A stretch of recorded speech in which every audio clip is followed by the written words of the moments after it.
Good evening, everyone.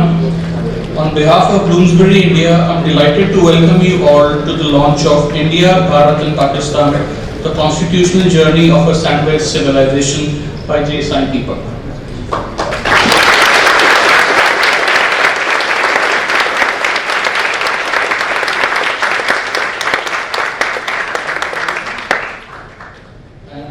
In a little while from now, we'll also be joined by Honorable Mr. Justice Sri V. Subramaniam, who's from Supreme Court of India.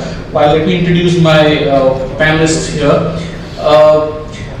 We'd like to extend a special welcome to our Chief Guest, Dr. Meenakshi Jain.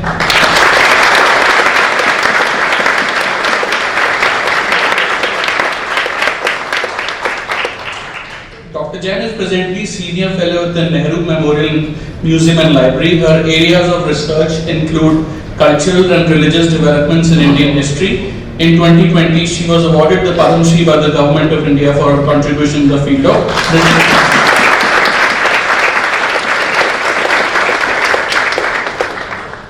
And now I'd like to introduce another panelist, our esteemed moderator and panelist, Dr. Anand Ranganathan.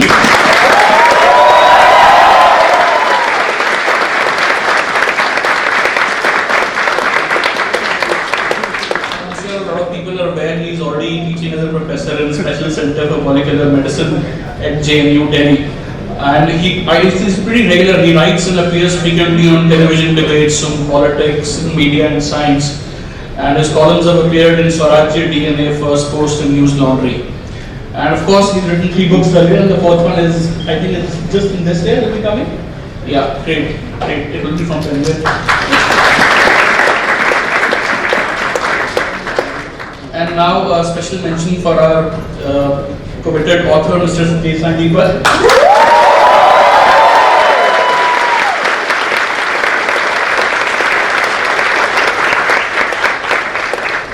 Can we please welcome Honorable Mr. Justice Sri V. Ramasubramanian.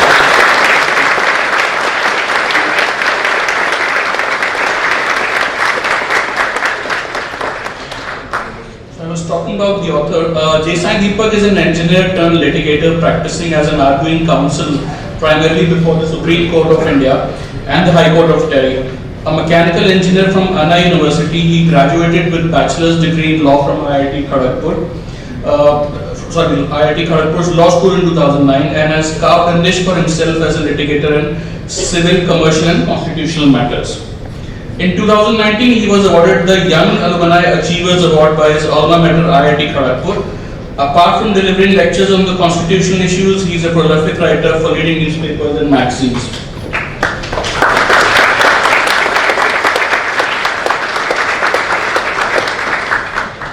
India, Bharat and Pakistan, the second book of the Bharat Trilogy, takes the discussion forward from its best-selling predecessor, India, that is Bharat. That was the first book that came in 2021, and that was also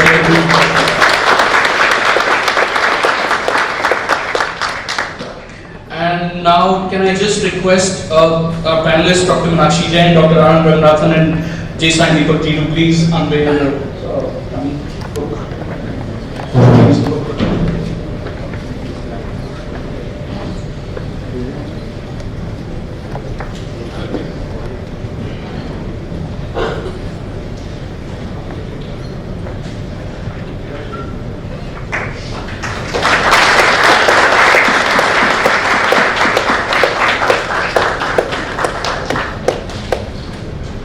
It is what it is. It's not a brand.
Thank you so much for that. Now I'd like to hand it over to Dr. Anand Ranganathan for the rest of the evening for the panel discussion.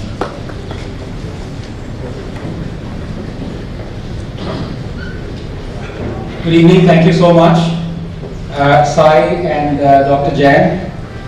I apologize for coming a bit late, but getting the visa from JNU to Delhi was a bit difficult. And the crowd is just astonishing, just tells you the kind of rock star Sai is. And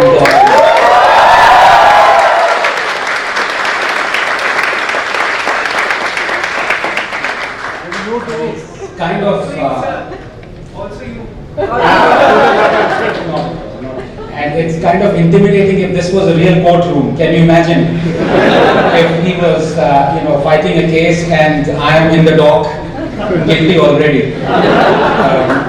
And nowadays Sai is quite unlike a lot of lawyers we see on television and on Twitter. I mean, they say that, law is an ass, but those lawyers are actually asses. And I'm sure their clients must be telling their, the courthouse judges, कि my lord, मैंने इनको Twitter पे देखा है, मैं खुद case लड़ लूँगा. I don't want to be represented. But Sai is an absolute exception. It's such a pleasure to see someone, first of all, from the field of STEM, venturing into something which I would like to believe comes closest to STEM, a non-STEM subject, law coming closest to STEM subject. And again, the first book set the whole pace for, I think, the next 10 years of what Sai intends all of us to read and write about. And I think that's really, I would say he's actually crossed a Rubicon in that. Not many people manage to do that. So, congratulations, Sai, on that account. And coming back to this, because there's so many people, and I had told Sai that I'd like as many questions from the audience as possible. From Meenakshi Ji as well. So I'd like to keep it very brief and jump straight into the questions. But before I do, I would of course like to make a few comments on this book and request Meenakshi Ji to also do that and Sai to do that, and then we will go into the round of questions. If it's all right, this thing's fine. Yeah. So I'm not that much well versed with this whole topic, I must admit. My knowledge of this till or before today was limited to 2 books. I'll come to those in a minute. But the way we scientists try to look for things is to look for things that are complementary to each other. So if you look at DNA, you have A, which is complementing T, G, which is complementing C. You look at proteins interacting with each other. And same is the case with books as well. Very rarely do you find, especially non-fiction books, that stand alone. By that, what I mean is that you have this huge bolus of knowledge that you have learned from one book. And what you then search for, obviously, if it's a great book, you are disappointed that the book's finished. You're always looking for something that comes to that mark. I.e., you want something to either complement that or to increase your knowledge in that subject. Before today, my knowledge of this subject was from 2 books. One was Ambedkar's Pakistan and the Partition of India, which is an absolute remarkable book, and everyone should read it. It should be a compulsory reading. If I don't know if our education minister, I don't know why it has brought out smiles and laughter the moment I talk about it. I've got nothing to do with that, except to say that more than commas should be changed now. It is time that we change more than commas.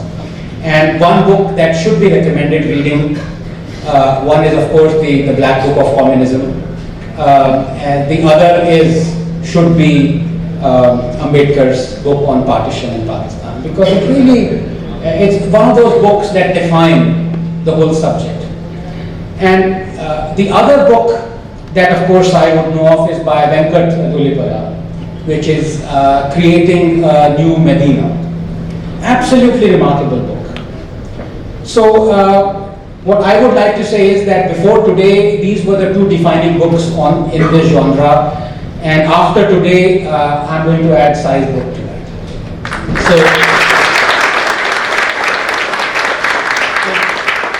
it really is that important. Not so much as that it repeats what Ambedkar or Venkat have written. It doesn't. To a great extent, it doesn't.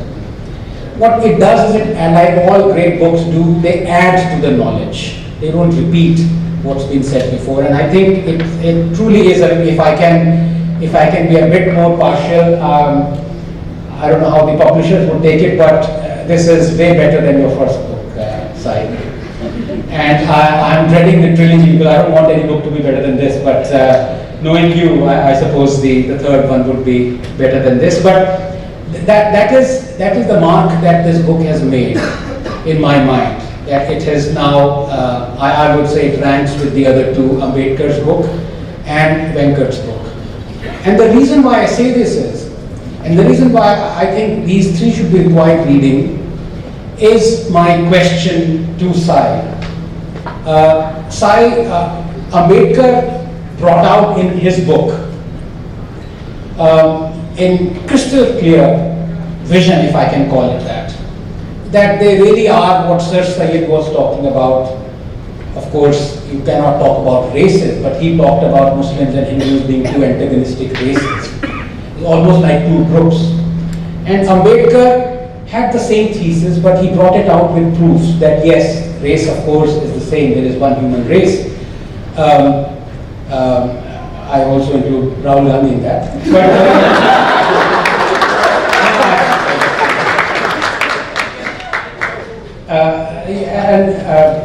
But what Ambedkar did was, with meticulous examples upon things gleaned from the scriptures and from the speeches of all those great Maulanas and Muslim intellectuals, he really buttressed and reinforced this point that there really are two groups. And you don't even have to go to Islamic scriptures and talk about Darul Islam to see that it is actually a fact. The unity is astonishing. And what Venkat did was slowly talk about that rather than it being partition being sudden, it was a meticulously planned out thought process. It was meticulously planned by the Maulanas who stayed back in India. It was meticulously planned by the AMU intellectual whole group. And then they stayed back. So how much of those two books, if I may say so, influenced your thinking, and was it by design that I find this book to be very different in terms of the information that it has compared to the other two books? So, thank you first of all for turning up in such huge numbers, and I'm bound to be accused of deliberately booking a small venue to give the impression that there's a lot of crowd. But this is not the case. This was the best we could get because it seems like the other venues are taken. But thank you so much, and thanks to the students who are treating this like a Pathshala. Grateful. And with Dr. Jain here, I think this is the way to go about it. All of us are actually sitting at the feet and learning.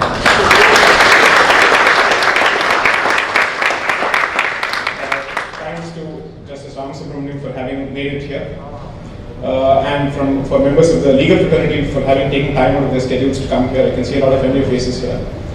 To answer Anand's question, I consciously tried not to be influenced by Dr. Ambedkar's book whatsoever.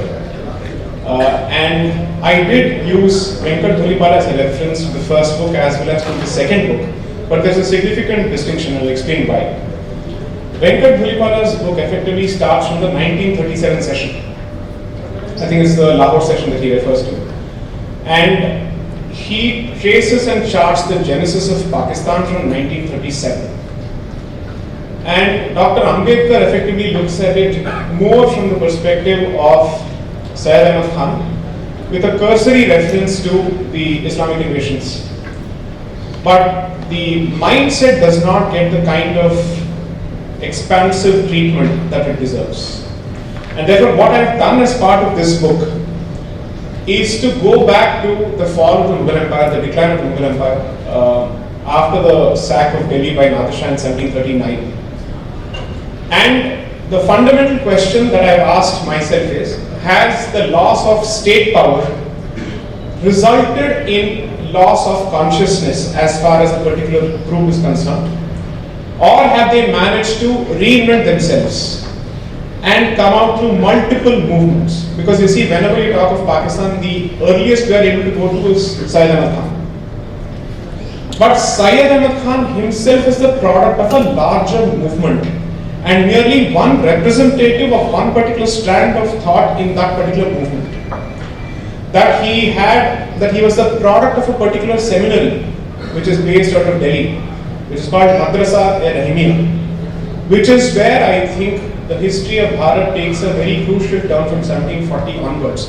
The history of that particular seminary, coupled with the kind of individuals that were produced by it, along with all the movements that each of them gave birth to, at least 6 movements post, I'd say, the fall of the Wahhabi movement, were given birth to by people who were disciples of that particular seminary.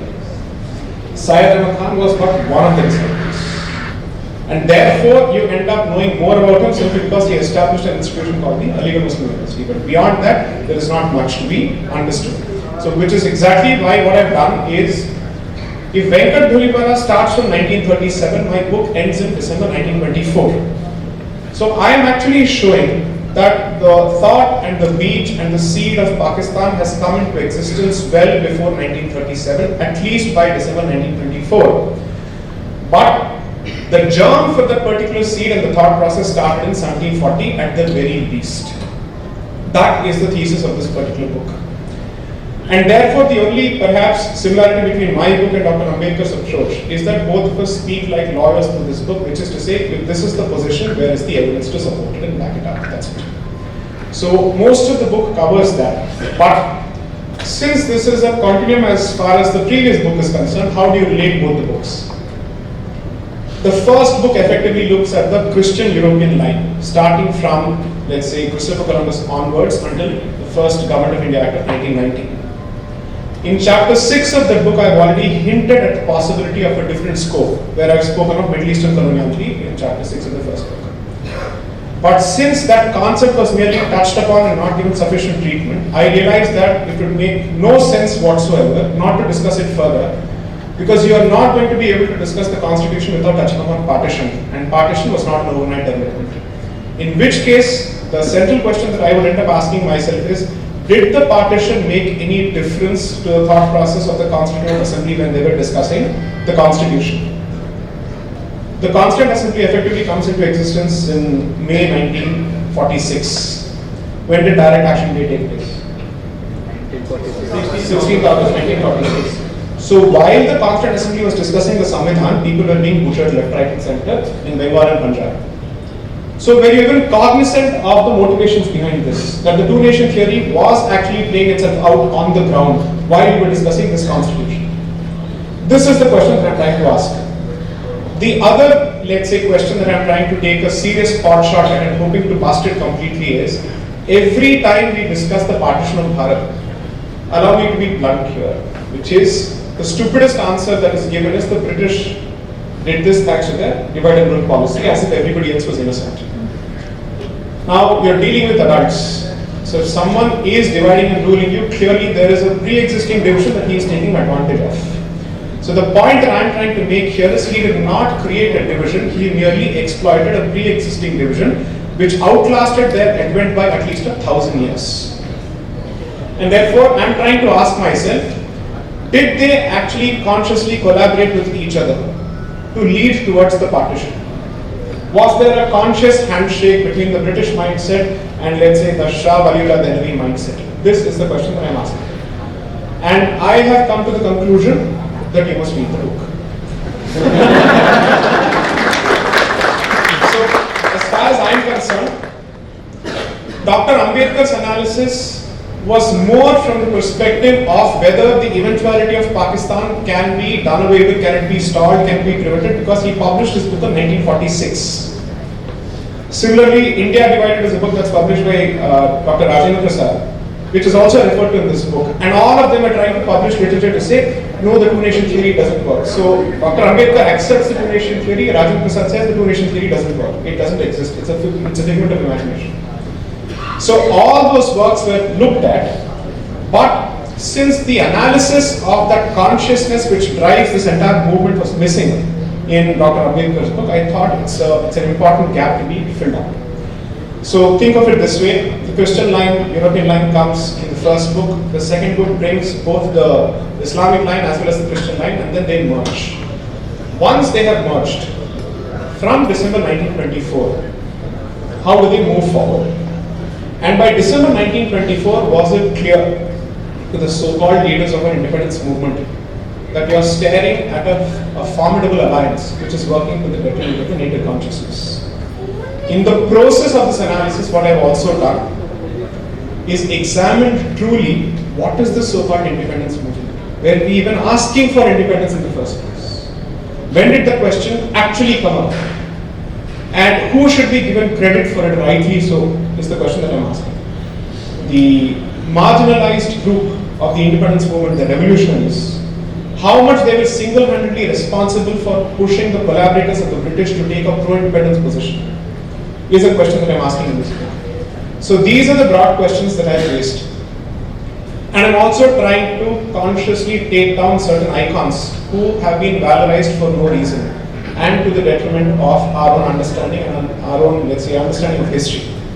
So there is a conscious attempt to use the literature to say, perhaps some people are under focus beyond necessary, and some people who should have been given their due, who were literally given their lives, not in, let's say, 5-star jails, but in, let's say, in torture cells and in Kalapani and whatnot. Was there?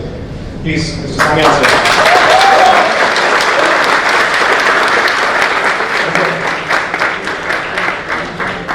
And since I spoke of revolutionaries from Bengal, I think his entry is.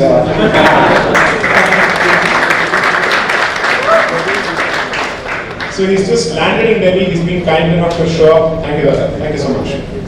So these are the different issues that I've tried to address. And the other thing that I'm also asking myself is, are we in the midst of a repeat of history? Whether, because this is not an academic exercise whatsoever. If the first book was relatively academic because I'm raising certain fundamental theoretical questions, the practicals and the demonstration has started in the second book. Effectively saying, now that I've given certain theoretical questions, let's start the work. Which is to say, apply it and ask yourself whether you can draw a one-on-one correspondence between what happened in the 1920s and what's happening currently. These are the fundamental questions. So, long answer to your short question is, while there were certain benchmarks, they were benchmarks from the perspective of what they have not covered, so that this forms an additional corpus that people can read along with it. In that sense, as a student of history, I found Venkat Dhulipala's book much more rigorous and way more prescient from the perspective of predicting what would happen, because I don't think Venkat Dhulipala's exercise was archival in nature. He wasn't merely examining past. So in that sense, I would say that Venkat Dhulipala's work has influenced me more than perhaps Dr. Ambedkar's, because Dhulipala has the luxury of examining more material. He is not looking at the spectre of partition. It's not 1946. So he has been able to collect better material in that sense. So that would be the long answer to the short question.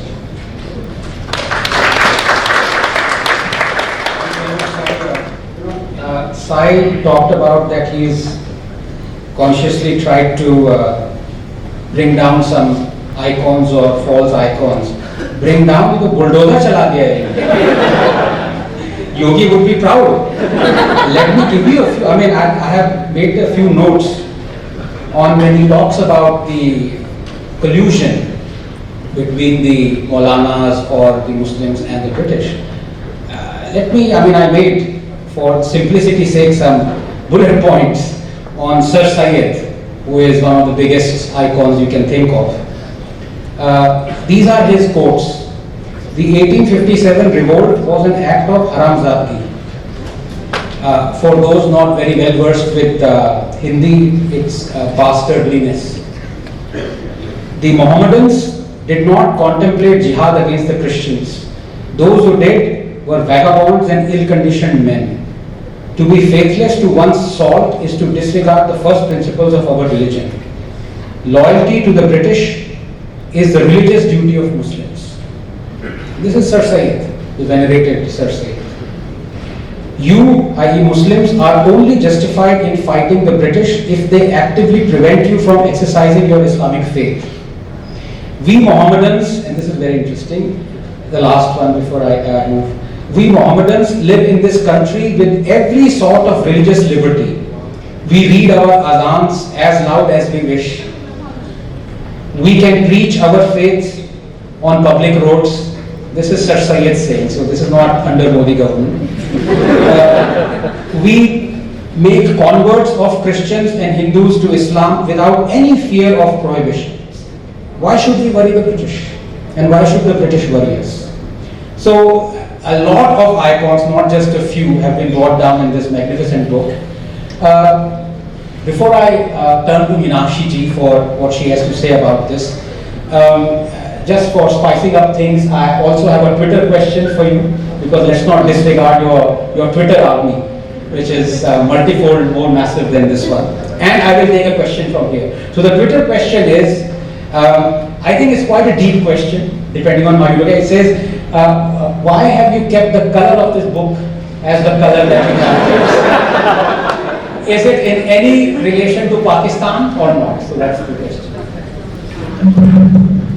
Am I audible? Yeah.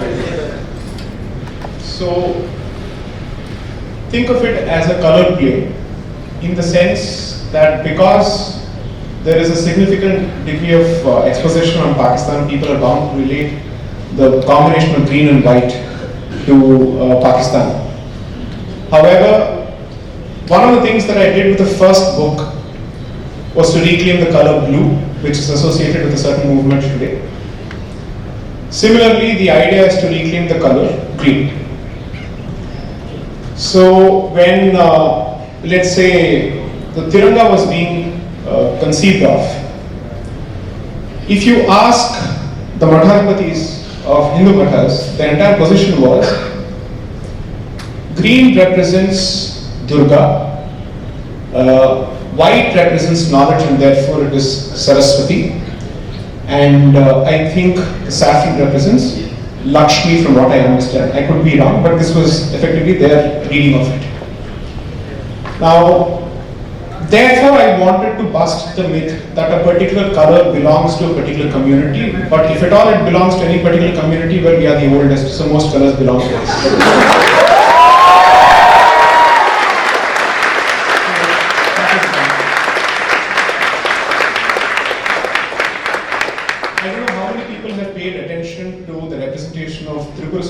She is always in a green sari, typically in a green sari.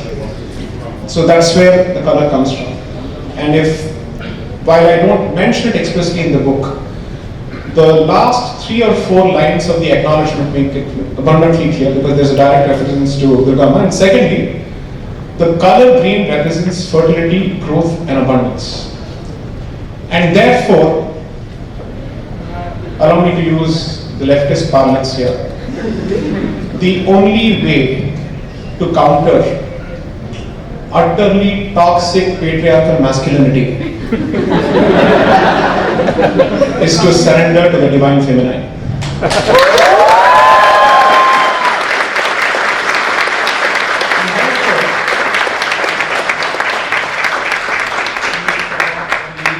Oh, sorry, but they are not Brahminical.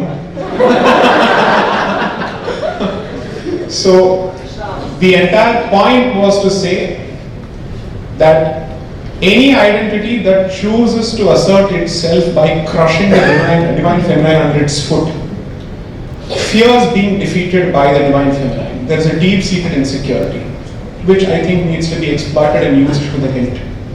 No wonder ISIS was running scared of the Peshmerga, primarily ladies, right? So I think that was one exhortation here. Second, I think I've said this on Arihan's channel, that The boundaries of this sacred civilization and its sacred geography are defined by the extent and the place, let's say the location of our temples. So here I'm basically looking at Sri Bhavani, Dhakeshwari, Hinglaj Mata, Kanyakumari. That's the definition.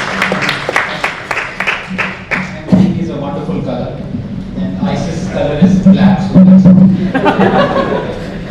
So I've been given this wonderful sheaf of questions that audience have asked. So is Apratim there? Apratim?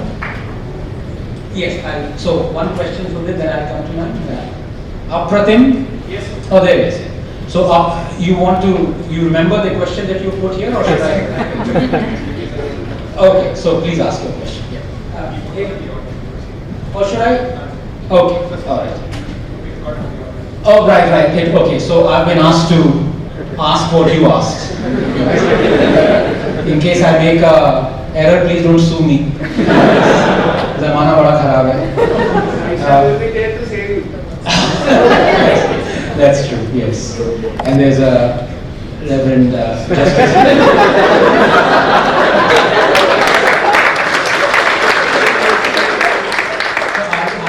The lawyer, I'll have the court audience, and I'll have the judges.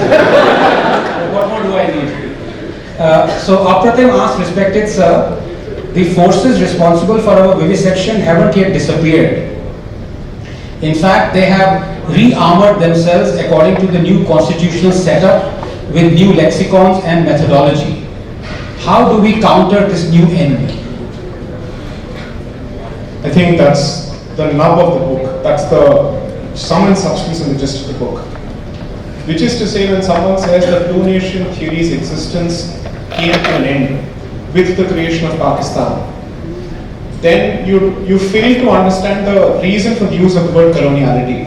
The reason for the use of the word coloniality is that it's not an exercise in dissecting the past, but a continuing experience, which we continue to experience till date, whether it's the European form of coloniality or the Middle Eastern form of coloniality. So therefore, the question before us is that how do you look at those labels? What are the labels, the politically correct labels and the constitutionally acceptable labels under which the two-nation theory currently operates? Can it be said that the majority-minority framework is a restatement of the two-nation theory? Can it be said that the minority victimhood card that is constantly played is a direct reflection and let's say a successor of the two-nation theory? These are the questions that I seek to address, but not through rhetoric at all. I'm connecting as many dots as possible. So that's what I try to present in the book. Now, how do we counter them? You will find the answer to this, perhaps, I think, in chapter 1. At the end of the chapter, I've given about 5 or 6 pointers. In terms of how should the society and the state partner to effectively deal with this particular issue. Or a challenge, so to speak, because I don't think the society alone can do it, and I don't think the state alone can do it. What kind of a division of intellectual prowess and what kind of an investment does it call for both on the part of the state and the society? I've asked those questions and I've tried to answer those questions. Finally, what I've also done is to fundamentally make the argument that if, let's say, the filters which are imposed by the left were to be removed from the discourse, which are meant and designed and intended to gag an honest conversation and let's say an exercise in truth, reconciliation hoga ya nahi hoga, ye to upar wale ke haath mein hai, but at least the truth. That basically said that let those filters be removed from the conversation, and then let's see where the conversation goes, and whether the other side is even open to acknowledging the atrocities of the past of the country, atrocities of the present, like for instance in Hyderabad and other places today. So to the best of my understanding, it starts with first of all vocalizing your position. And to be able to grow a spine to vocalize your position is the first step in taking, let's say, a step towards addressing the problem. Without that, it's not going to happen. Most people end up asking people like you, me, and Sanjeev and others, "Kitab likh rahe, isme kya ho jayega? What is the point? What is the point?"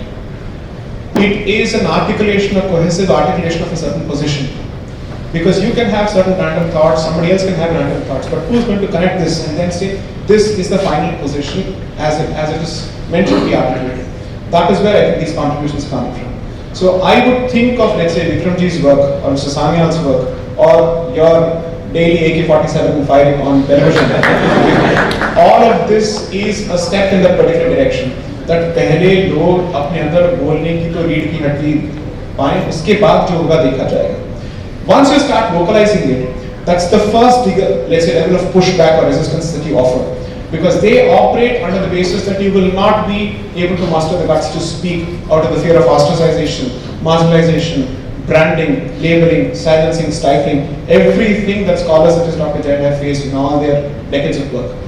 The idea is to change that status quo first, and from there we will see what, let's say, solutions emerge. That's basically the position. Yeah, thanks. Does that answer your question, Afrikam? Yes, sir. Okay, thank you. By the way, Sai mentioned Hyderabad today, another sad day because Sir Tan Se Juda slogans have been raised against one BJP MLA, Raja Singh. He's been arrested and he's been suspended by the BJP. So that was the reference to Hyderabad. And you mentioned chapter 1. Whenever someone mentions chapter, next is verse.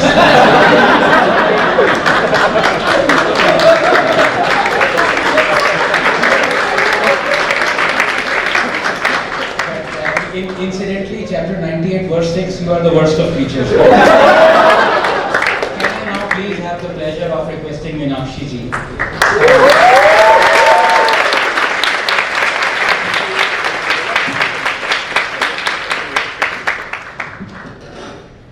Congratulations, Sai, for such a tremendous work.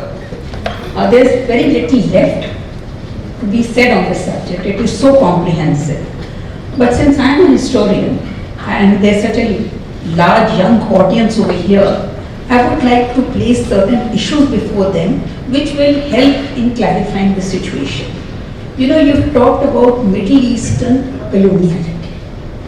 My study of history shows me that this Middle Eastern coloniality had its advent in India at the moment the first Muslim state was set up, that is the Delhi Sultanate in 1206.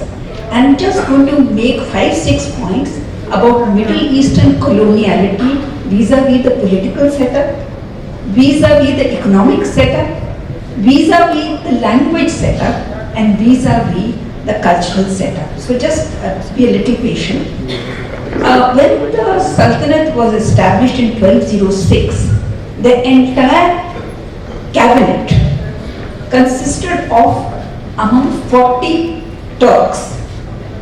So this was such a closed political system, and this remained a closed system till the time of the Khaljis, when there was a revolt and a new batch of people came from Khalaj in Afghanistan, so that is the next thing. And in the time of the Sayyids, about 22 Afghan families shared all the political posts among themselves. So Middle Eastern coloniality, as far as the political setup in Delhi is concerned, begins with the advent of the first Muslim state in India.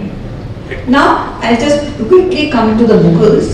Babur, when he came to India, he brought with him two groups of people. One were the Iranis from Iran, and the other were the Central Asians or Turanis. The entire ministry was dominated only by these two groups. There was no question of accommodating or giving space to any Indian Muslim or Rajput or whoever. Humayun, he was exiled. When he came back, he came with more foreign groups and they controlled the polity. Things began to change in the time of Akbar because, you know, he was a young boy and he was all the time threatened with revolts by other foreign groups who said, we are from more distinguished families, why should we not sit on the throne of Hindustan? That is when Akbar realized that all the weight is on, of the scales is on one side, Taraju, and we must have some weight on the other side. So the intelligent person that he was, he chose two groups. One is the Rajputs and the other is the Indian Muslims. Indian Muslims because no foreign Muslim is going to choose them as their leader, and Rajputs because they were sword arm of Hindu society. So the composition of the ruling class in the Mughal period remained 70% foreign-born Muslims and 30%, 15% Rajputs and 15% Indian Muslims. This remained unchanged, virtually unchanged till the reign of Aurangzeb, and why it remained unchanged we can discuss that later. But when the Mughal Empire went into decline, this is very, very surprising. It talks about coloniality. The Mughal emperor had to appoint governors at 3 important provinces of India, Awadh, which we call UP today, Bengal and Hyderabad. And whom did he appoint in Awadh? An Iranian who had come to India in 1708 and in 1722 was made in charge of the important province of Awadh. And after that, we know what happened in Awadh. The same thing in Bengal. It's interesting because in Bengal, there was a young Brahmin boy in the Deccan, and one Iranian nobleman adopted him, converted him to his faith, and he served in various posts in the Mughal Empire.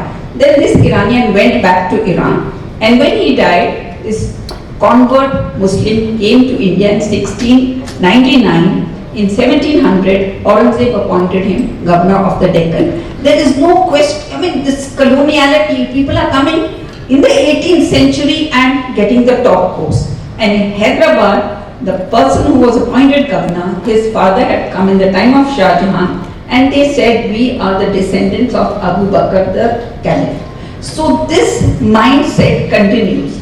This is just one aspect. Then I want to talk about the economic coloniality. You see, in the Mughal state, the entire revenue was coming from agriculture. In the Hindu system, it was that the ruler should tax the peasant as much as a bee extracts honey from a flower, it should not hurt that flower. But in the Mughal state, the land tax was almost the entire produce of the peasant. And we have so many foreign travelers coming and discussing and describing the state of the peasantry, and the peasantry are exploited. They try to run away from their fields, the Mughal state tries to bring them back. But that apart, this entire surplus of the countryside, it was distributed in the Mughal state among 1600 people only. The entire surplus was distributed among 1600 people, and as we've discussed, they were relatives of the emperor, foreign nobility, etc. And this nobility, each member of the nobility or the ruling class had to keep soldiers for the state. Even if you were a writer like Abul Fazl, you had to keep a minimum number of soldiers for the state. So, 1600 people, they spent 50% of their income on maintaining the troops. And Akbar spent another 10% on maintaining the troops. That means 60% of the resources of the empire were spent on maintaining an armed force at a time when India faced no external threat. So what? This is coloniality. And we talk about the British, they took away. This was just conspicuous consumption. The village got nothing in return. So that is the second point. Now to come to the cultural point. Akbar, whom we refer so much, he was the first person who said Persian will be the language of administration at all levels. And even the village Patwari who kept the revenue records had to learn Persian. Now how do you overnight learn Persian? Akbar first of all imported many Iranians from Iran, and he revised the madrasa curriculum so that Khatris and Kayas could learn the language fast. So this is when we talk, when we compare Middle Eastern coloniality with the British, this is an important aspect which we have not paid attention to. Now so that means Persian derived its power only from the state. When the Mughal Empire went into decline, that Persian language did not have the support of the state. So what was the alternative? A new language had to be devised. The natural language that should have been chosen was Hindavi. It was a naturally evolving language. But what was the problem in Hindavi? It was that it had a large number of Sanskrit words. So the Mughal intellectual class, they removed Sanskrit words, substituted them for Arab and Persian words, and that gave birth to Urdu. The Mughals never patronized a native language.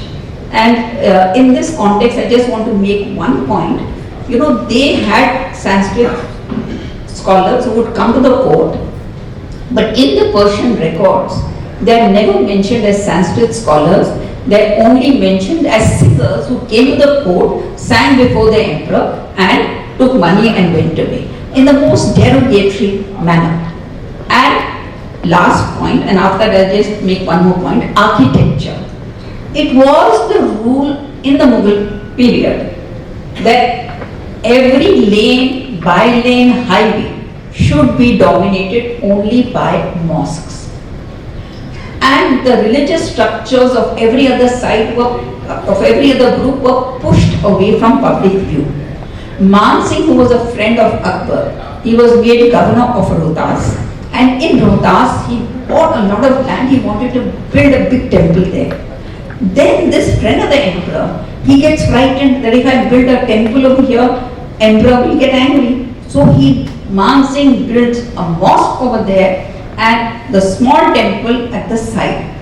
In his home state of Amber, he wanted to build the Jagat Shrimani temple in honor of his young son who had passed away. And again, it is in the back lane. If you are passing through that road, you will not even know that there is a temple there.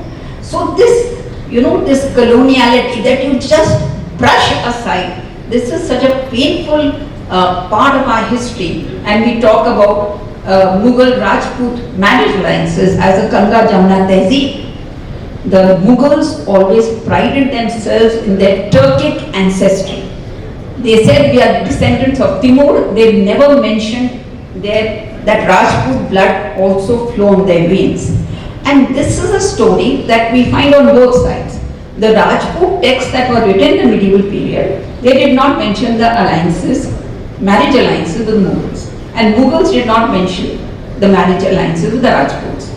Man Singh and all the Rajput rulers, one point that I want to make, all the Rajput rulers who became part of the Mughal system, each of them was very worried that how will posterity remember us.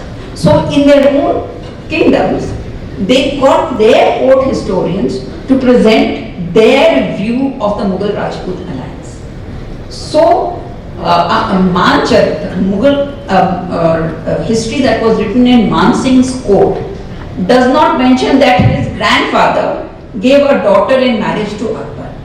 So, to say that it was Ganga Jamuna Tehzeeb, it is to ignore what a contested memory we have of that period.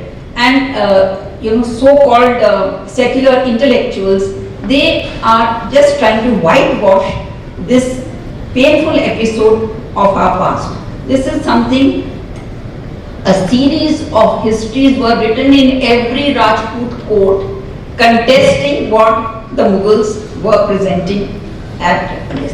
So, I'll stop over here, but it is important to remember this counter narrative when we talk about coloniality, and Sai has made a very, very important contribution to Middle Eastern coloniality. But I think that these kind of facets, they will help the young generation to argue.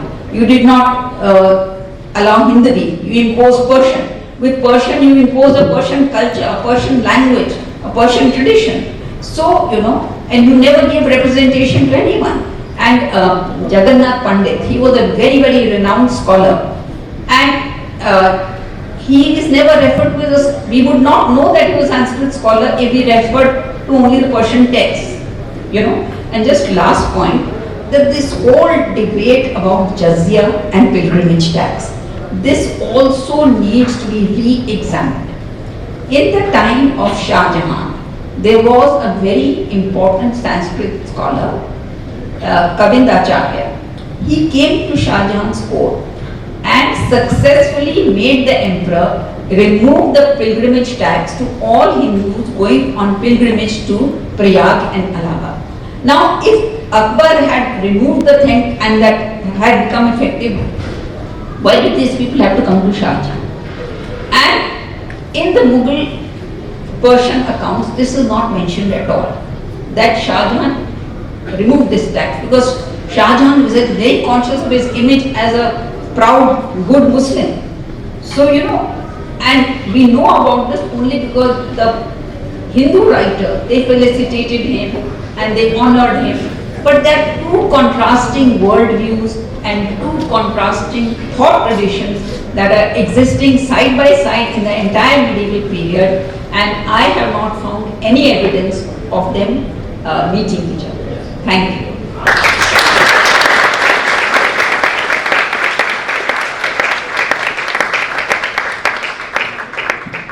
Thank you so much, Meenakshi Jain. Here is a blistering example of how in 10 minutes Meenakshi Ji has completely busted the myth that yes, Babur might have been an invader, but way down the line Aurangzeb wasn't, Akbar wasn't. I mean, it's really fantastic.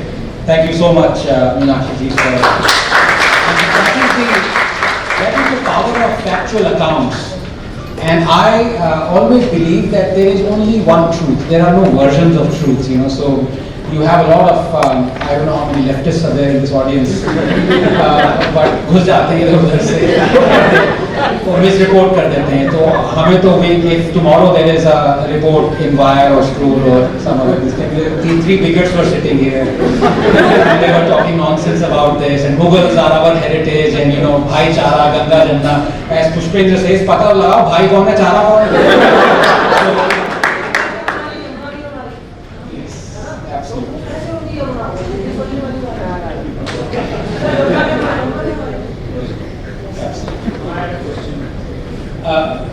Yeah, well, I'll take your question in the end. I want another one of audience's question. Smita Jaiswal's question. Smita is around? That's Smita? Okay, so I'm gonna, because you're too far off, but that is Smita. Her question is, sir, how should we deal with people who still choose not to address the issue of the ongoing process of Indic identity erosion? And how should we make them realize about the wrongful things that are happening? Because apparently for them, I sound like some extremist, which I'm not. This is, she's saying, I'm not saying.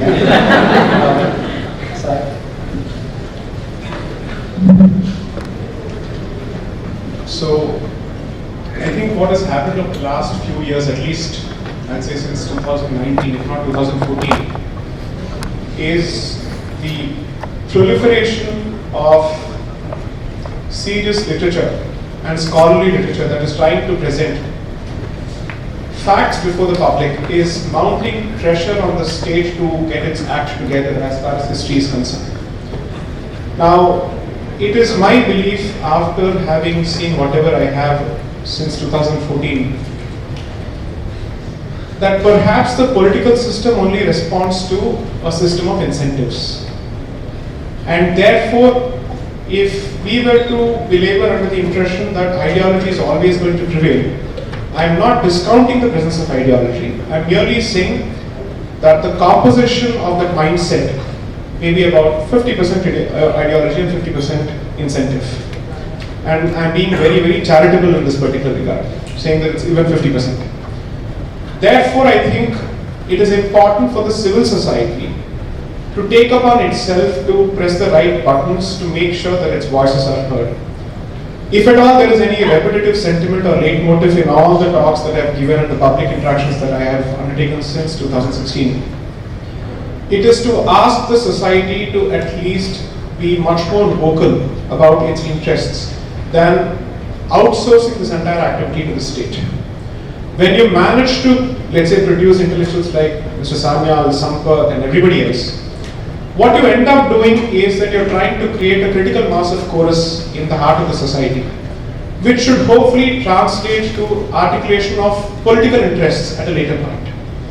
So, one, therefore it tells you that an investment in academic is not academic per se. It is an investment in policy, it is an investment in understanding history, not revisionism of history, but an understanding of history, revisitation of history, and its re-examination. Two, my experience on college campuses has been that students across the board, at least in several BU colleges, are very, very keen on seeing a change in the curricula in their life and time while they are on campus. Every time I go there, this is the question that I've been asked. A show of hands, the people who agree with me on this, any students agree? Every time. And I think in Hansraj, I had a girl student, a female The student. curriculum will change the moment BJP gets a majority. Super majority, 543 out of 543. So, one of the female students ended up asking me this brilliant question. We are ready and we are willing to support this change against all allegations of saffronization, Sanghikaran and Bhagwakaran and all that. When we are willing to support it, why doesn't the government, let's say, trust its own support base when it comes to this? Having come to power twice with fantastic majorities despite the opposition and not because of the opposition. So there I think perhaps a certain degree of Chintan must go as far as the state is concerned. No, absolutely. And if I can add to that, and I have a note as well. You see, our governments are always concerned with opening the eyes of people who are pretending that their eyes are closed. उनकी आंखें वो खोलना नहीं चाहते और हमारी आंखें खुली नहीं हैं. And I'll tell you the biggest example of that. The author of a book is sitting right here, Sanjeev Sanya, a very good friend. For practically all my life, I was about to say all my life of 30 years, but more than that, I believe that after Ashoka undertook the Kalinga war and he killed 1 million odd people, he saw the destruction, he was so distraught and he said, what have I done with the Hindu? I convert to Buddhism. That's wrong. Sanjeev shows that he was already a Buddhist for 4 years before he undertook the Kalinga war. Now that is something that I want to hunt for the guy who gave me that false narrative. I want to really, I don't know, I'm a non-violent man by nature. But something that has stayed with me for 40 years and stayed with, I would say, 99% of people. कि भाई इतना destruction उसने किया, फिर उसने इतना उसको बुरा लगा and he said, oh, I have to convert, I can't see all this thing. Just imagine what people would think what Hinduism is and what Buddhism is. And the fact is he was already a Buddhist. These are the things that, we've not been taught. And I'll give you one example. Meenakshi Ji mentioned about Persian. Do you know every Hindu king used to use Persian in his seal? It was this thing. One king said, I'm going to change it. Can you name that king? Chhatrapati Shivaji. Before that, all Hindu kings also used to use Persian. And I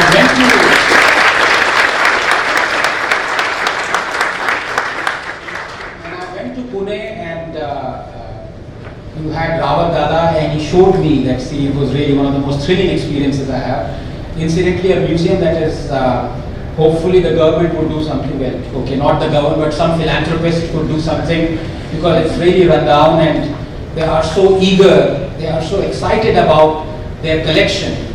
But unfortunately, it is at such a place where no visitor comes and it's really a remarkable place.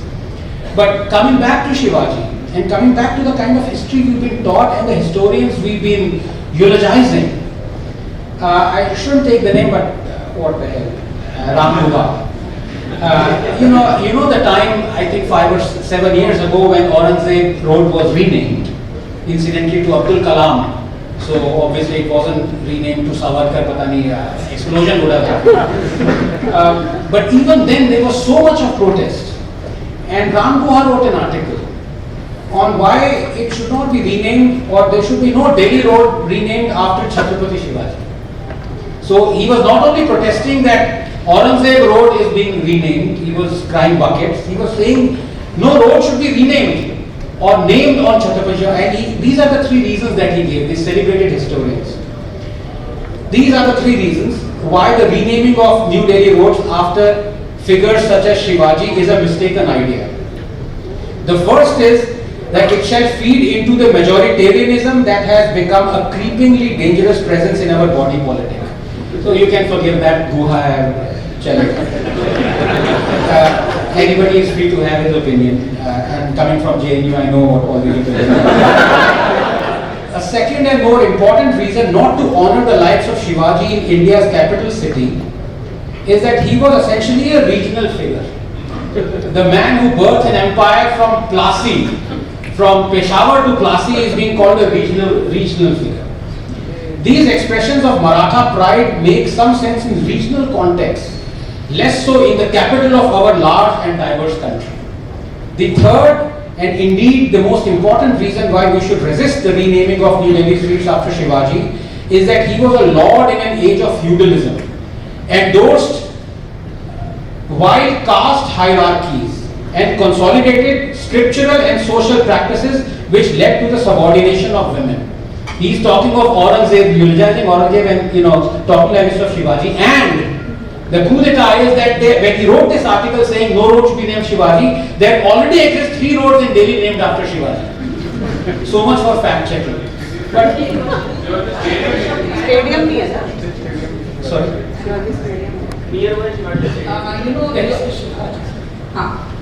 There is.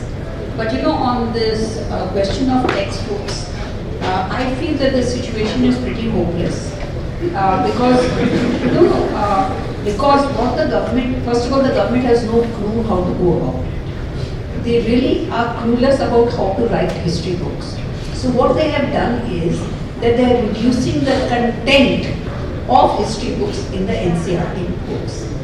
And one thing I want to tell you that the last textbooks which are still there, what the JNU second generation of historians have done is that they have done away with chronology. So they have written history on the basis of themes and issues. So that civilizational memory that all of us have, that our history begins with the Ved. We say koi Ved mein likha hai. So they have just removed that and they begin with the Mahabharata. So there are so many insidious ways to destroy our living link with our heritage. But the only saving grace is the social network. The people are just using that to write what they want. They write their own local history.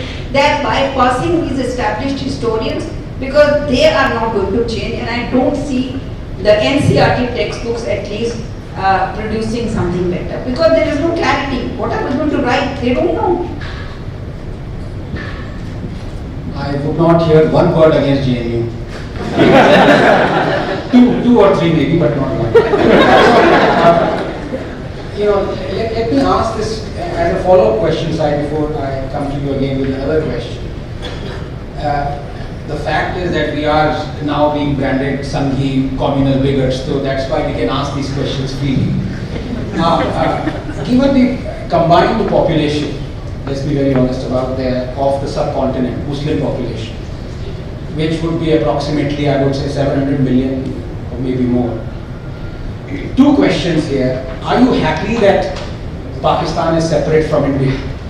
And 2, do you agree with Ambedkar, and I'm quoting Ambedkar here, the only effective way of solving the minorities problem is population exchange. Until that is done, even with the creation of Pakistan, the problem of majority versus minority will remain in India. Transfer of minorities is the only lasting remedy for communal peace. So let me first address the contentious question of whether partition was the only way forward. If you were to look at it purely from the perspective of territorial nationalism and security, you might end up saying yes. But there is something that I read during the course of the research of the second book which made me wonder if we should revisit these notions. So one of the things that effectively recharged the Muslim community during the 1800s was, in fact there are 2 things. One was the 4-volume treatise written by William Muir on the Prophet, Islamic Prophet, not the Prophet, the Islamic Prophet. Second is a book written by W. Hunter called The Indian Muslims. Now when he's talking of the Wahhabi movement as part of this particular tome called the Indian Muslims, most of us today associate the Swat Valley with the Taliban and everybody else, right? The reference in that book very clearly shows that the Swat Valley is apparently the place where Arjuna visited for Pashupatasana. That's called the Mahavar Mountains or something. Apparently that's the name that's given to it. Now therefore, if you were to ask me from the perspective of civilization nationalism, I will not be comfortable with any solution that requires me to yield even an inch of civilizational sacred space. Which means, maybe there are other ways to deal with the challenge without having to let go of that particular territory. And I think last week or so, a particular snippet of Nehru cackling away to glory was released at the time of the signing of the partition, so to speak. That tells me the kind of myopia with which we, let's say, approach these issues. I am basically saying that if my Puranas and my Vedas and let's say my Itihasas effectively tell me that these are the markers of my territory, then perhaps I may want to take a Jewish approach which says, whatever happens, this is the territory of my forefathers under any circumstances. And therefore, anybody else who wants to be in that particular place will have to do so only if they respect these sentiments and if they respect that particular position. The escapist position is to say, let's partition and go away. Now what do you do when the next round of demographic imbalance happens? Partition some more, give it off. So that means Bengal is out, parts of Kerala are out, parts of Hyderabad are out, parts of Madhya Pradesh are out. So what do you have? A balkanized India. To put it in Jinnah's language, a moth-eaten, truncated Bharat is what you're looking at. The solution cannot be to say that the moment the demographic balance tilts against you or the scales are tipped against you, you choose to say, let's do away with this. Then what is the difference between that decision and Nehru's infamous statement at the time of the Indocine War? Ladakh mein kya hai? There's not even a single blade across the cross, so let's give it up. Is that the way we see Ladakh then what is our assessment of Kailash Mansarovar? That's supposed to be one of the holiest of spots for us.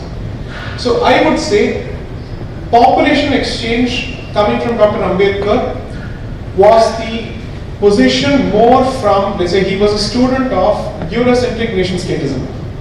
So therefore, he was looking at it more from the perspective of what would have happened in a Europe when it comes to exchange of populations with respect to territories. That example cannot work in Bharat. Now, in which case, the question would be then what do you do with the population? Well, I would say history will do whatever it has to. At the time of the partition, or close to 1924, you're looking at a 70 million population there. 7 crores was effectively the population of the community that was asking for Pakistan. Now, today you're looking at 10 times that figure. At the very least, you're looking at 700 million. Isn't that the figure then? You're looking at about 70 crores, right? Then, the question then would be, you can't just look at it from that perspective because then you're assuming that the rest of the Hindus are all conscious Hindus, which is not the case. I would say the percentage of conscious Hindus in the Hindu population must be close to about 60% at best, and that's a very optimistic figure. In which case, some may not even have a problem with the balkanized Bharat. If people don't have a problem with the influx of illegal migrants, and they also say that the CA must include everybody who's, let's say, tormented in Pakistan, then such people would be equally comfortable with balkanization of Bharat, regardless of what is the fate of the Hindu community or the Hindu civilization. Again, therefore, I say the problem lies within. So I may not agree with Dr. Ambedkar's solution. The reason that we are looking at those solutions is because those who wanted to adopt other solutions were snubbed and stifled. Maybe they should be given a shot.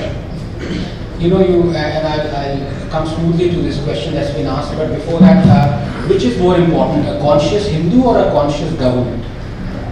A conscious Hindu is less transient, a conscious government is more transient and expedient. And a conscious Hindu society is capable of creating its own universes. And one of the reasons that this book contributes directly to that answer is the revival of the Middle Eastern consciousness after the loss of state power through organization of the community by creating institutions that keep that memory alive and the consciousness alive is the single biggest lesson that you must take away from this entire experience. Because when someone says state power is the only thing, is the only solution, no, I'm sorry to say, your Ram Janambhoomi movement started when you were nowhere in power. The Allahabad High Court judgment of 2010 was delivered when you were not in power. Shilanyas was forced, or let's say it was constrained to be performed by a so-called anti-Hindu government because the Hindu society was much more vocal about it. The question that you should be asking yourself is, assume for a moment that a pro-Hindu government continues to be in power for about 15-20 years. Does it necessarily mean that the Hindu society is capable of repeating another Ram Janmabhoomi movement? No. The answer is a no. Can you repeat a Ram Janmabhoomi movement today with respect to Kashi and Mathura? Here's the open challenge. The answer is a no. So therefore, what is better? And ask yourself this simple question. The Ram Janmabhoomi movement was kept alive for 500 years because of a conscious Hindu society. Your inability to recreate and repeat that particular experience is the single biggest defeat, notwithstanding the happiness or the joy that you draw from the fact that we are in power. Because you have seeded the societal space. Think of yourself in the mold of a Vishwamitra who says, I can create a parallel universe anytime I want, provided I have the intention, the conviction.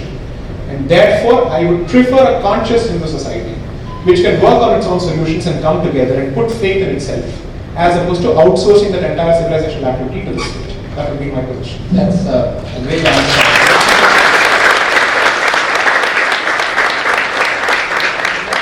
Not so much as dig holes into that argument, but explore it by bringing Meenakshi Jain in, because when you talk of conscious Hindu society and conscious government, I mean, I can give you 5 or 6 examples where this government is supposed to do something, not just for the Hindus but for Indians, do the right thing, and it's not. 5 or 6 things: temple control, places of worship act, Hindus being returned to their homeland in Kashmir, and so many other things, but it's not. Let's look at the psyche of, let's say, people who follow Islam. Let's look at the psyche of the Middle Eastern societies and Pakistan, Meenakshi. And here, after I come to you, in fact, I'll ask what questions been asked by Priya. Do you think there is a fundamental difference in the psyche where what the conscious society wants is echoed very quickly by the conscious government? In our case, in India's case, through some odd reason, I don't know, virtue signaling or whatever, that connect is not there. Absolutely, this is absolutely correct. There is no difference between the Muslim masses in a Muslim society and the state. The state does what the masses want, the masses do what they want. And the thing is that religion is the unifying factor. The 5 principles of Islam, every Muslim in every country follows them.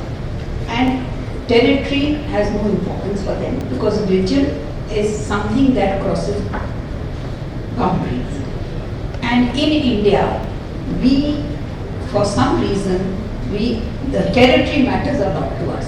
So there's a fundamental difference between Indian society and the Middle Eastern society, where religion is the uniting factor in the Middle Eastern society, and in India, it is not the uniting factor. Which brings me to this Priya in the audience. Oh, there's only one Priya in the audience? Oh, there's another one. If you say Rahul Gandhi, no hand will go up. So Priya has asked this question. एक वरिष्ठ इंसान ने कहा है हिंदू कभी leader नहीं बन सकते क्योंकि we lack 3 characteristics of a good leader: unpredictable, illogical, and the most important, ruthless. We Hindus even today seek a reason to not fight. We are imbibed with the characteristics of can't fight. What do you have to say, Sai sir, in the present context? There's a very specific episode that I touched upon in the book, which will directly answer Priya Kaushal's question. Okay, so there is this 1920 session of the Congress. This is the Nagpur session, which marks the beginning of the non-cooperation movement. Most people think that the non-cooperation movement was initiated or triggered because he wanted Bharat ke liye independence. No such thing. He was actually fighting for the Khilafat of the non-cooperation movement. He says as much in his own sessions. He only wanted them to apologize for Jallianwala Bagh. There were only 2 mistakes that they wanted addressed: Jallianwala Bagh and this Khilafat. That's what happened. Now, in that session, Gandhi effectively has become the leader of the Congress because Tilak dies in 1920 and effectively that space has been vacated. So Gandhi becomes, imagine, do you know who was the right winger of the time? Gandhi. He was the extremist. So he becomes the head of the Garam Dal. And Annie Besant, who was until then the leader of the Garam Dal, becomes the leader of the Naram Dal, which is the moderate portion. Okay? Gandhi, who is a chela of Gokhale, who was a staunch moderate, becomes the leader of the extremist section of the Congress. कितने बुरे दिन थे भारत के? Imagine. तो अभी भी जनेऊधारी तो गांधी है.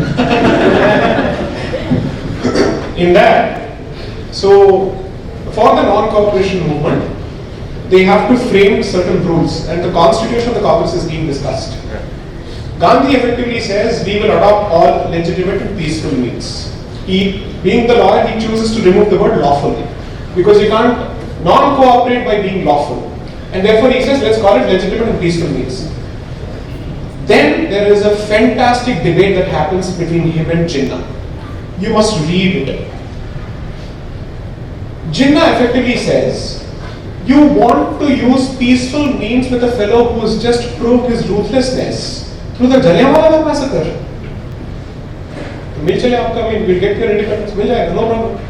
And he's also saying, during this entire period, it's not just the Jallianwala Bagh massacre, by the way. Most people don't realize that the governor or lieutenant governor of Punjab, in typical Vietnam style, was using machine guns and helicopters to drop bombs on the peasants of Punjab.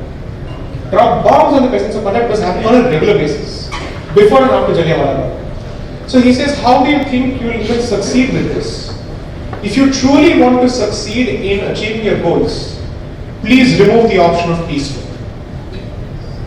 Please remove the option of peaceful because you cannot hope to succeed or get even a modicum of success through these means.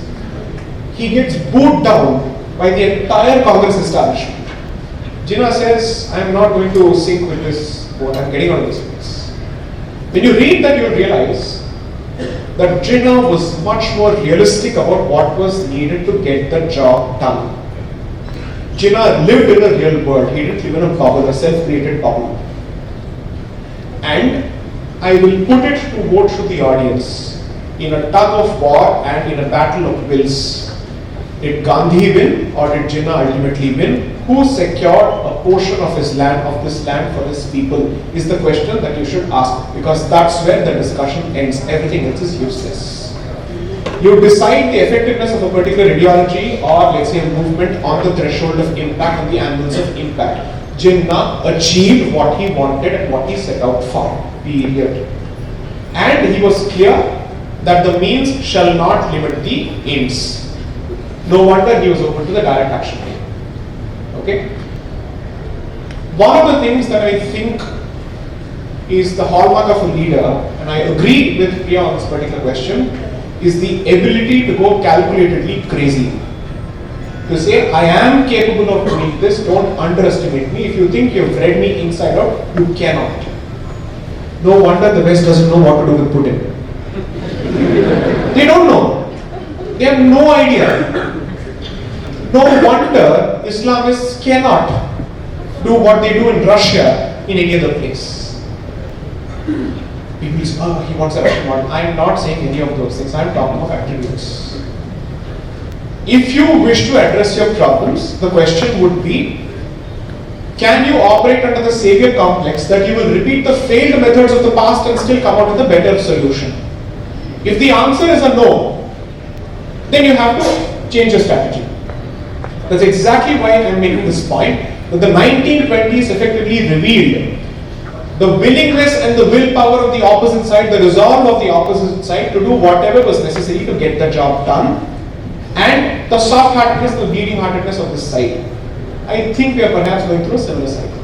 But then again, we had amazing leaders like Sardar Patel, who were, to answer your questions, they basically takes everything, strong, just, leading from the front, but ultimately they were emotionally blackmailed by a weak leader, Gandhi. So, how strong would you say Sardar Patel was? Just to give you an example, when we were having our first war with Pakistan, Jinnah demanded 55 crores and Patel said, are you crazy? You're going to use this money to buy weapons. And Gandhi said, no, we must give it to Jinnah because it's their money. And Patel said, what are you talking about? And Gandhi went on a fast unto death. Patel had to buckle.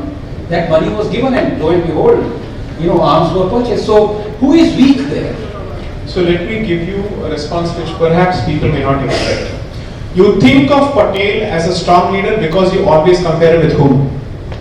Nehru. And you are thinking of Gandhi and so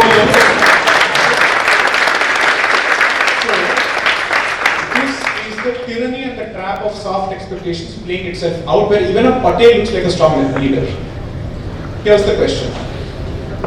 Read the evidence and let's say the documents on Patel's position as well as there's a venue here written by Patel, right? There's elder brother.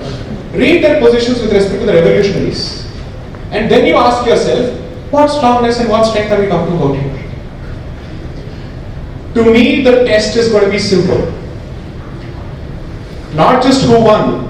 What was your position with respect to the armed resistance being given by the revolutionaries to the British? Here's the test, and here's the evidence further. When people wanted to extend the boycott movement, see, you have to realize the boycott movement and the Swadeshi movements were two different movements. Although they more or less achieved the same thing, they were two different strands. So while the Congress was more than happy to push for the Swadeshi movement, they did not want to extend the scope of the boycott movement beyond Bengal because that would mean treachery with the British, which was against Congress's avowed policy in its constitution of that particular time, including supported by Mr. Patel. Which is exactly why I think I said in one of the discussions previously that by the time you're done with this book, all are heroes, all are villains, and you will have grudging, serious respect for the man who ultimately delivered the goods. So let me ask you this straight up, Sai, because I remember at the, not quite the launch of the first book, but near about that time you said you haven't really made up your mind if our constitution is colonial in nature.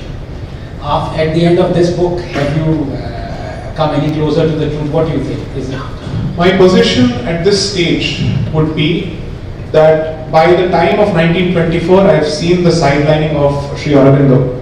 By 1910, after his release from the Alipur case, he was out of action.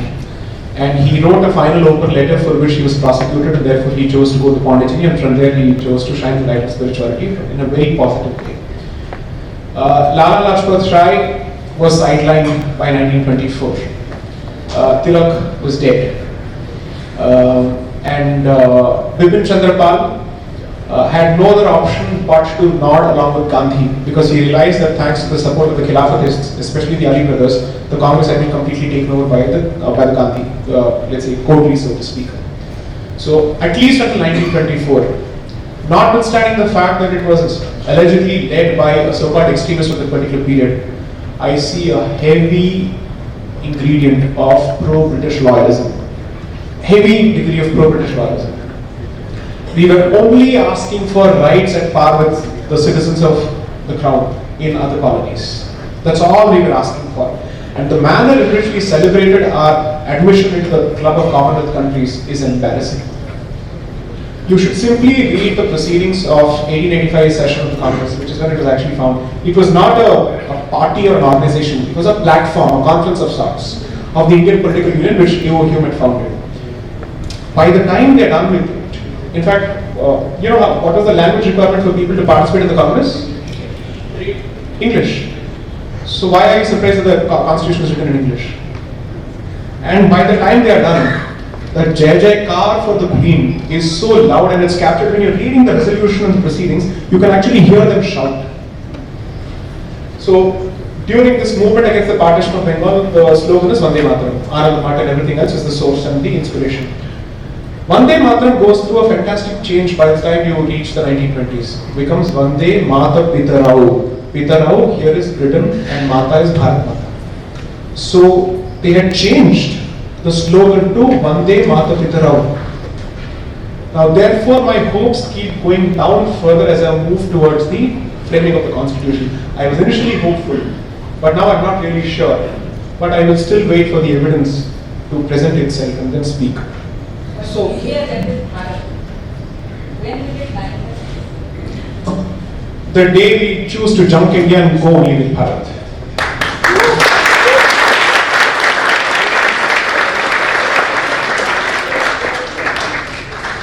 Approximate time frame, ma'am. My reading of the situation is we are living through Khilafat 2.0. And therefore, 24 years, rather 23 years from the end of Khilafat in 1924 was the partition of the country. So today I'm assuming that the timelines are still the same. I'm looking at a 25-year period. And the quarter of a century made a huge difference.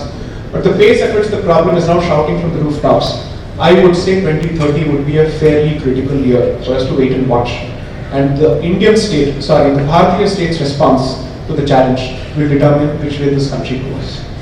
According to me, 2024 is not important. 2030 is important because I think the demographics will start showing their impact by 2030. And I'm showing from the book how the altered demographics led to the partition of Bengal because people had become conscious by then that our population is more. 1.2 million, 1.92 crores versus 1.76 crores Muslims versus Hindus from the population. Then they moved.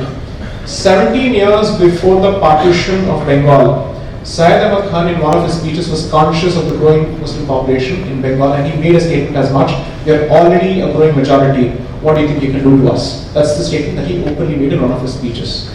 Tell me if the tone and tenor of the current day speeches that you hear from across the country is any different. so it's very interesting because you said 25 years. Incidentally, there's a video that's going viral. Someone's taken a clip out of my talk of when in Pondicherry, and I look at the crystal ball and I gaze at the future and I'm saying 24 to 26 is Modi, then Amit Shah, then Yogi, and I say 46 to 49 is Sai Deepak.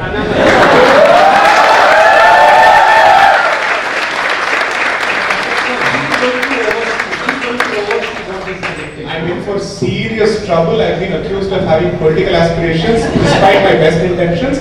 This is now going to feed into that particular paranoia, and they'll say we always knew everything that he was doing was only aimed at power. I don't want that.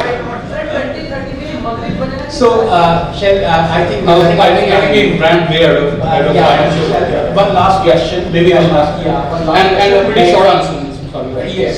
I try my best. 30 seconds, please. This young man, yeah. Sir मेरा ये question था 2030 में मस्जिद बनेगा कि भारत बनेगा आपका क्या है अगर यही रिस्पांस अपना चलता रहा तो भारत बनने की तो आसार नहीं है. You know, we talk about constitution, a set of rules that frames a society. There are theocratic states. There are states that are based on religion, and religion also is an idea that sets down rules through which a society should function. There are Islamic societies, and Dr. Jain has worked a lot on Middle Eastern consciousness, and she's come to a conclusion that reform is impossible. You can't, because you have a set ideology. The question that I ask to both of you is, the final question, a couple of minutes, is that were India to become a Hindu Rashtra, to reframe the rules that are going to decide the way the Indian society should function. And given that Hinduism is very prone, in fact, the core of Hinduism is reforms, to assimilate the mutations and to reform and to become better and better and better. Do you think this would be better than a so-called Islamic theocratic state? Is the question first to you, Sai, and then to you. I've said this before that the dharmic state is neither a theocratic state nor a theological state. A theocratic state is run by theocrats, a theological state is run by religion. A dharmic state is neither. Okay? A dharmic state effectively chooses to place dharma and therefore by that what we believe is righteous conduct at the heart of, let's say, its policy making. And therefore, a dharmic republic Bharat 2.0 would draw from principles of dharma from the basket of, let's call it 108 baskets available to a basket of options. That's one. Two, is it possible? Is it feasible? I would say so. The problem is that we jump the gun by asking or framing the question in a slightly incorrect fashion, because most people end up asking this question that should we start with the constitution by changing the constitution? No. You start with history, then you move to statecraft and therefore political science, and then is when you're ready for a change in the constitution. One of the reasons that this book and this entire, now it's not a trilogy anymore, it's a quadrilogy, it's a tetralogy, because there are 2 more books now. It's not going to be completed in the 3rd book, is that you stop seeing the constitution as the cause, in fact it is the effect, and then it creates a certain effect. Okay, which is to say, after having been informed by history, it then creates a certain history of its own thanks to the manner in which it has been crafted. So my suggestion would be that you have, let's say, examples of a Gautilian state that Mr. Sanyal has already spoken of. You have multiple examples of how, let's say, a dharmic state is supposed to be run. What is the point of simply extolling Shivaji for his, let's say, feats against the Mughals, as opposed to also evaluating from the standpoint of how did he run his kingdom? What are the policies in place? Those are questions that we may have to seriously consider before we actually answer that particular question. 2, I think the more important question would be, how do you then look at the place of anti-Bharati groups in this dharmic state? My answer would be that unless and until you follow both a carrot and stick policy. Sorry? Let me just look at it this way. I don't think reform the way we understand it as Hindus is possible. Okay? Someone who understands only the language of power will have to be rendered toothless for him to listen to you. That's been the experience of history. The Ottoman Empire's arrogance and hubris was reduced after defeat. And after they ended up creating a Kemal Ataturk, who decided to abolish the Khilafat himself. Okay? But then, the fantastic aspect of that particular group is that that cycle is complete, and now you have an Erdogan who is now looking at creating another Khilafat. Which is exactly why I believe that the propensity for reform, as much as we attribute it to ourselves, doesn't exist. And therefore, projecting our experience and our worldview onto them would be the first fallacy that we should avoid. They don't subscribe to this at all. Someone says, MBS in Saudi Arabia has decided to say that what is the authenticity of the hadith, and therefore let's just fall back on Quran. Well, Ahle Quran movements have existed in this country which effectively said the hadiths are not necessary. And still you had these movements asking for Pakistan. So I don't think the so-called reinterpretation is going to work. Someone is very clear that any sign of compromise from your end is a sign of weakness. Then how do you convince them? Not by compromising. I can't add to what Sai has said, but as a student of history, I feel that we had a living link with our civilizational memory throughout the medieval period, in spite of all the turmoil and the lack of power and the absolute suffering. The way ordinary Hindus with no power, no wealth, what sacrifices they made to keep their dharma alive and to keep their sacred heritage, to protect their sacred heritage. That was something really remarkable. But how to get back that living link with the past? That living link with the past has been broken, according to me, because of 50 years of Marxist historiography.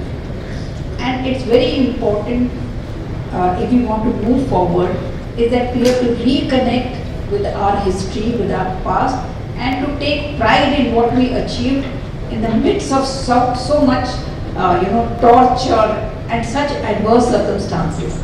If we could survive intact through that 1,000 years, there is no way that we cannot go back to that heritage and find the way forward. Thank you. Thank you so very much for the lovely discussion. I'm sure a lot of people have a lot of questions. I'm sorry, what I'm trying to say is that Mr. J. Sai Deepak will be on an India tour very shortly. And for the next few months, he'll be doing book signings and events in multiple cities across India, like Delhi, Bangalore, Pune, Hyderabad, Chennai, and Indore. In fact, the details about this tour is going to Pakistan. इंशाल्लाह बोलेंगे Okay, so that information of course is given outside where the books are kept. And yeah, so with this we come to the end of the ceremony. In fact, if anybody wants to purchase a book, the signed books are already kept outside, in the table, so you can go ahead and purchase them. And thank you so much thank you to our esteemed speakers for this engaging and insightful.